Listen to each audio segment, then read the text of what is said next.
আসসালামু আলাইকুম ওয়া রাহমাতুল্লাহি ওয়া বারাকাতুহু। আপনারা দেখছেন চৌধুরী এগ্রো বিডি। তো আপনাদের অনেকেরই প্রশ্ন ছিল যে আরাফাত ভাই আপনি যে গাভীটি কিনেছিলেন রুবেল ভাইয়ের কাছ থেকে ওটার আদৌ কয় কেজি দুধ হচ্ছে? ভাই আমি রুবেল ভাইয়ের কাছ থেকে যে গাভীটি কিনেছি ওটা আমি দুধ পাচ্ছি হচ্ছে 12 এবং 13 কেজি। মানে প্রতিদিন 12-13 কেজি দুধ পাচ্ছি এবং আপনাদের অনেকেরই প্রশ্ন ছিল যে আপনি কি আদৌ রুবেল ভাইয়ের খামারে গিয়েছিলেন? তো আপনাদের উদ্দেশ্যে বলতেছি আমি এই ভিডিওতে আমি রুবেল ভাইয়ের সাক্ষাৎ এবং আমার সাক্ষাতের একটি ভিডিও অ্যাড করে দিয়েছি, ওটা আপনারা মনোযোগ দিয়ে দেখতে পারেন।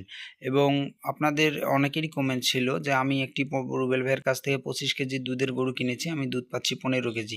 তো ভাই আপনি যে গাভীটি যখন কিনতে গিয়েছিলেন তখন কি আপনি দুধ দহন করে নেননি? তো এটা আপনার দোষ, অবশ্যই আপনাকে দহন করে নেওয়া উচিত ছিল।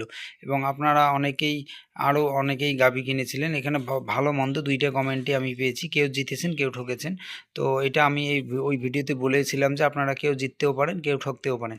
আর এখন যেটা দেখছেন আমি গাভী নিয়ে বাসা আসতেছিলাম, ঠিক সেই তখনকার এটা ভিডিও আমি এখানে অ্যাড করে দিয়েছি এবং তারপরে দেবো আমি রুবেল ভাইয়ের সঙ্গে কথা বলার ভিডিও।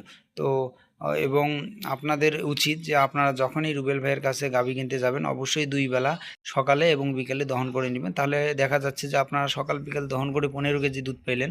তাহলে আপনারা ধারণা করতে পারেন যে হয়তোবা আরও 2-3 কেজি বাড়বে। হ্যাঁ, এটা ধারণা করে নিবেন। তো এই হচ্ছে ব্যাপারটা। তো এখন আমি রুবেল ভাই রুবেল ভাই আসি তাহলে, ইনশাল্লাহ যদি সবকিছু ঠিক থাকে ইনশাল্লাহ দেখা হবে।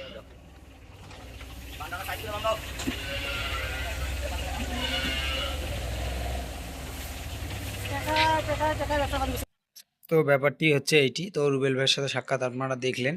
তো এখন আমি আপনাদেরকে দেখাচ্ছি রুবেল ভাইয়ের খামারের ভিতরের কিছু দৃশ্য। তো এই হচ্ছে রুবেল ভাইয়ের খামারের ভিতরের কিছু দৃশ্য। তো আমি সেখান থেকে গরু কিনে মোটামুটি জিতেছি। তো আপনারা যেতে পারেন বা না যেতে পারেন, সেটা আপনাদের ব্যক্তিগত ব্যাপার।